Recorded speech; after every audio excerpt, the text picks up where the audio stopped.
સુરેન્દ્રનગરથી સમાચાર છે કે જ્યાં જર્જરિત ટાંકી તોડી પાડવામાં આવી 60 વર્ષ જૂની ટાંકી તંત્રએ ક્રેન દ્વારા તોડી પાડી। સુરેન્દ્રનગર બાલા હનુમાન રોડ ઉપર આવેલા પાણીની ટાંકી જર્જરિત થતા તંત્ર દ્વારા તેને તોડી પાડવામાં આવી। સુરેન્દ્રનગર શહેરી વિસ્તારમાં પાણી પહોંચાડતી પાણીની ટાંકી પાલિકા તંત્ર દ્વારા તોડી નાખવામાં આવી। અંદાજે 20 લાખ લીટરની ક્ષમતા ધરાવતી પાણીની ટાંકી તોડી પાડવામાં આવી હતી।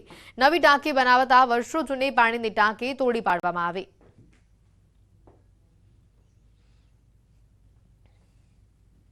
અમદાવાદ વડોદરા એક્સપ્રેસ હાઈવે પર અકસ્માત થયો છે। એસિડ ભરેલું ટેન્કર પાછળ ટ્રક અથડાયો। અકસ્માતમાં ટ્રક ડ્રાઈવરનું મોત થયું છે। ક્લીનર ઇજાગ્રસ્ત થયો છે। અકસ્માત થતા એસિડ ભરેલું ટેન્કર લીક થયું। અકસ્માતના પગલે 1 કલાક સુધી વાહન વ્યવહારને બંધ કરવાની ફરજ પડી હતી। સિટી બસની અડફેટે એક બાળકનું મોત થયું। ઘટના છે રાજકોટ શહેરની। રાજકોટના કણકોટ રોડ પર સર્જાયો આ અકસ્માત। લાભુભાઈ ત્રિવેદી એન્જિનિયરિંગ કોલેજની સામે આ અકસ્માત સર્જાયો। પરિવારે એકનો એક દીકરો ગુમાવી દીધો। 108 અને તાલુકા પોલીસ ઘટના સ્થળે પહોંચી જરૂરી કાર્યવાહી હાથ ધરી। બસના ચાલકે અકસ્માત સર્જ્યો। સિટી બસ પૂરપાટ ઝડપે ચાલતી હોવાનો સ્થાનિકોનો આક્ષેપ છે। ઘટના સ્થળે લોકોના ટોળા ઉમટી પડ્યા। પરિવારે એકનો એક દીકરો આ અકસ્માતમાં ગુમાવ્યો છે। પરિવાર પર અત્યારે આભ ફાટી પડ્યો છે। આપણે ત્યાં કહેવત છે કે રામ રાખે તેને કોણ રાખે। રાજસ્થાનના નાગોરમાં આવી જ એક ચોંકાવનારી ઘટના બની છે। ભયાવહ અકસ્માતનો ભોગ બનેલી કાર જોતામાં જ 8 ગુલાટી મારી ગઈ। પરંતુ ચમત્કાર એ હતો કે કારમાં બેઠેલા 5 લોકોમાંથી કોઈને પણ સહેજ પણ ઈજા થઈ નથી। સમગ્ર બનાવની વાત કરીએ તો નાગોર બીકાનેર હાઈવે ઉપર એક પૂર ઝડપે જતી કારનો અકસ્માત થયો, જેમાં કાર બેકાબુ થતા એક પછી એક 8 વાર તેણે પલટી મારી। ટક્કર એટલી જોરદાર હતી કે ગેટ આખું તૂટી ગયું અને ગાડી ત્યાં જ રોકાઈ ગઈ। અકસ્માતમાં ગાડીનો બુકડો બોલાઈ ગયો છે, જે ઘટના સીસીટીવીમાં સામે કેદ થઈ છે, જે જોતા જ લાગશે કે અંદર બેસેલા લોકો કદાચ નહીં બચી શક્યા હોય। પરંતુ આશ્ચર્યની વાત એ છે કે વાહનમાં સવાર તમામ 5 લોકો સંપૂર્ણપણે સુરક્ષિત રીતે બચી ગયા છે। હવે વાત એક સનસનીખેજ અકસ્માતની કરીએ તો થાઈલેન્ડમાં સર્જાયો છે ભયાનક અકસ્માત। એક સાથે 3 ગાડીઓની ધડાકાભેર ટક્કર થઈ। આ ટ્રિપલ અકસ્માતના સનસનીખેજ સીસીટીવી સામે આવ્યા છે, જેમાં જોઈ શકાય છે કે 4 રસ્તા ઉપર પૂરપાટ ઝડપે દોડતી 3 કાર ધડાકાભેર ટકરાય છે। આ દુર્ઘટનામાં એકનું મોત થયું છે, કેટલાય લોકો ઇજાગ્રસ્ત થયા છે। અકસ્માતના હૈયું હચમચાવી દે તેવા આ સીસીટીવી સામે આવ્યા છે।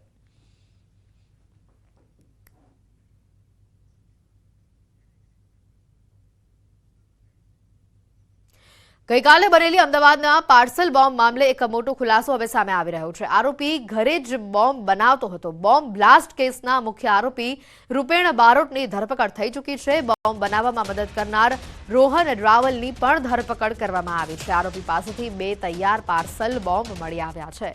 આરોપી પાસેથી એક તમંચો, 5 જીવતા કારતૂસ પણ મળ્યા છે। અત્યાર સુધીના કેસમાં 4 આરોપીઓની ધરપકડ કરવામાં આવી છે। બોમ્બ બનાવી પાર્સલમાં પેક કરી અન્ય વ્યક્તિને ડિલિવરી માટે મોકલ્યા હતા। ગઈકાલે જે પાર્સલ જેણે ડિલિવર્ડ કર્યું હતું એ ગૌરવ ગઢવી નામનો વ્યક્તિ કે જેને પકડી લેવામાં આવેલ, ગઈકાલે જે સ્થળ ઉપરથી જે પકડાઈ ગયેલ હતો, એ પછી અમારી જે ટીમ છે, જે સાબરમતી પોલીસ સ્ટેશનની ટીમ, મારી એલસીબીની સ્ક્વોડ, વિવિધ ટીમો બનાવી અને જે મેઇન સૂત્રધાર છે આખા ગુનાનો, જે રૂપેન બારોટ અથવા એ નામ લખે છે રૂપેન રાવ, અને બીજું જે નામ છે એ રોકી ઉર્ફે રોહન રાવળ, એ બંને જે બેના મુખ્ય આરોપી હતા એને પકડવા માટે જુદી જુદી ટીમો બનાવી અને એ ટીમ બનાવી અને એને પકડવા માટે કાર્યવાહી કરતા ગઈકાલે રાતે એ આપણને બંનેને પકડી લીધેલા છે। જ્યારે એમને પકડવામાં આવ્યા ત્યારે એમની પાસે એક કાર હતી અને કારની અંદર 2 જીવતા બોમ્બ તથા એક એમની પાસેથી દેશી તમંચો, જે હાથ બનાવટનો, જે રીપેને જાતે બનાવેલો હતો। બંને બોમ્બ પણ જાતે બનાવેલા હતા। બોમ્બ બંને લાઈવ હતા અને એ બીડીડીએસ અને એફએસએલની ટીમની મદદથી 3 કલાક જેટલી મહેનત બાદ આ લાઈવ બોમ્બને અમે એને નિષ્ક્રિય કરેલ છે અને બંનેની ધરપકડ કરેલ છે। રાજકોટમાં પેન્ડા ગેંગના સાગરીતોએ કરેલા હુમલાના સીસીટીવી સામે આવ્યા છે. કોઠારિયા રોડ નજીક સાગરીતોએ આતંક મચાવ્યો હતો. પોલીસમેન ભરત ગઢવીના હત્યા કેસના સાક્ષીના ભાઈ ઉપર હુમલો કરવામાં આવ્યો. રમેશ ગજેરા સહિત 3 શખ્સો પર છરી વડે હુમલો કરવામાં આવ્યો. સમગ્ર મામલે ભક્તિનગર પોલીસ દ્વારા ગુનો દાખલ કરવામાં આવ્યો છે. 3 દિવસ પહેલા બનેલી ઘટનાના સીસીટીવી સામે આવ્યા છે. તો આ તરફ આતંક મચાવનારી પેન્ડા ગેંગનો ભોગ બનેલા પરિવારજનો સામે આવ્યા છે. તેઓએ આક્ષેપ મૂક્યો છે કે આરોપીઓને પોલીસ છાવરી રહી છે. 10:30-11 ની આસપાસ ઘરે જતા હતા ત્યારે આ રાજાએ એની ટોળકીએ અમારી ઉપર 9-10 શખ્સોએ જીવલેણ હુમલો કરેલો છે. પણ અમારી માંગ એવી છે, આમાં પોલીસ હળવી કલમો રાખી છે, એનો વધારો કરે. બીજા નંબરમાં આનો વરઘોડો કાઢે ને આ લોકો અવારનવાર અનેક ગુનાઓમાં સંડોવાઈ ચૂક્યા છે, તો એમની ઉપર ગુજસીકોટ જેવી કલમનો ઉમેરો કરે. 2016ના કેસમાં ને ભરતભાઈ ગઢવી એમનું હત્યા કરેલી આ રાજા જાડેજા પેન્ડા ગેંગવાળી ગેંગે, તો એના માટે મારો ભાઈ રહ્યો એમાં પંચમાં સાક્ષીમાં તો નજરે જોનાર તાજનો સાક્ષી હતો. એ તો એક્સપાયર થઈ ગયો, તોય છતાં અત્યારે એ ખાર રાખીને મારી માથે મને મારવા આવે. આ વખતે 20 થી 25 ગામને હાથ ઉપર ને અહીંયા બાવડામાં બધી મારેલ છે એ લોકો. રાજકોટ શહેરમાં રિક્ષા ચાલકો ફરી બેફામ બન્યા છે. રિક્ષા ચાલકોનો પોલીસને પડકાર ફેંકતો વિડીયો સોશિયલ મીડિયા પર વાયરલ થયો છે. રિક્ષા ચાલકોની શનિવારની રાતે ફરી રેસ લાગી. રાજકોટ જામનગર હાઈવે પર રિક્ષા ચાલકો સ્ટન્ટ કરતા જોવા મળ્યા. રિક્ષા ચાલકોની રેસ વખતે એક રિક્ષા ચાલકે એક કારને પણ ટક્કર મારી હતી અને અકસ્માત સર્જી ફરાર થતા તે વિડીયોમાં નજરે પડે છે. રાજકોટમાં એક બાદ એક પોલીસે પડકાર ફેંકતા વિડીયો સોશિયલ મીડિયા પર વાયરલ થઈ રહ્યા છે. રાજકોટના રૂખડિયાપરા વિસ્તારમાં લુખ્ખા તત્વોનો આતંક સામે આવ્યો છે. ખુલ્લી તલવાર, કુહાડી જેવા તીક્ષ્ણ હથિયાર લઈને અસામાજિક તત્વોએ આતંક મચાવ્યો.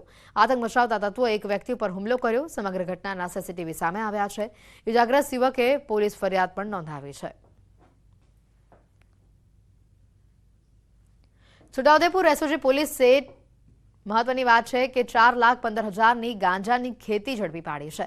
છોટાઉદેપુર તાલુકાના ઝેર ગામે ખેતરમાં લીલો ગાંજો પકડાયો છે. જોરિયા રાઠવાએ પોતાના ખેતરમાં તુવેરની સાથે ગાંજાના છોડ ઉગાડ્યા હતા. 16 છોડની સાથે આરોપી જોરિયા રાઠવાની ધરપકડ કરવામાં આવી છે.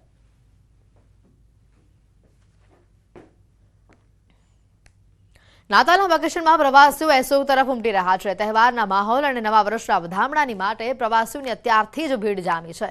કેટલાક પ્રવાસીઓ 31 ડિસેમ્બર પણ અહીંયા જ મનાવવાનો પ્લાન કર્યો છે.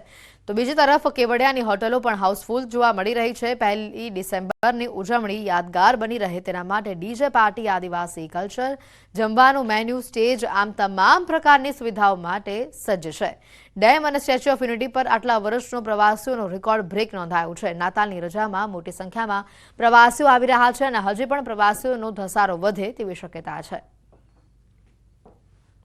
अभी छुट्टियों के हिसाब से आए, बच्चों के क्रिसमस न्यू ईयर की छुट्टियां है, तो 4-5 दिन पर यहीं पर रह के पूरे नेचर में हम चाहते कि हमारे बच्चों को भी नेचर में ज़्यादा से ज़्यादा टाइम स्पेंड करें ताकि उनका बॉडी और माइंड दोनों अच्छे से डेवलप हुए. और हॉलीडेज के हिसाब से बहुत अच्छी जगह है. અમે સ્ટેચ્યુ ઓફ યુનિટી ફરવા આવ્યા છે બીકોઝ અહીંયા અત્યારે વેધર સારું છે અને વ્યવસ્થા બધી રીતે બહુ જ સારી છે. નાના છોકરાઓથી લઈને મોટાઓ, સિનિયર સિટીઝન્સ બધા માટે બહુ સારું છે અને એટલીસ્ટ એક વખત બધાએ અહીંયા વિઝિટ કરવું જોઈએ. સ્ટેચ્યુ ઓફ યુનિટી ફરવા જેવું બહુ સારું લાયક છે. ત્યાં નાના બાળકોથી મોટા સુધી ફરી શકે છે. અહીંયા બધી જ રીતે સારું છે. અહીંયા ક્રિસમસની 5 દિવસની વેકેશન છે, તો અહીંયા બધા અમે લોકો ફરવા આવ્યા છે.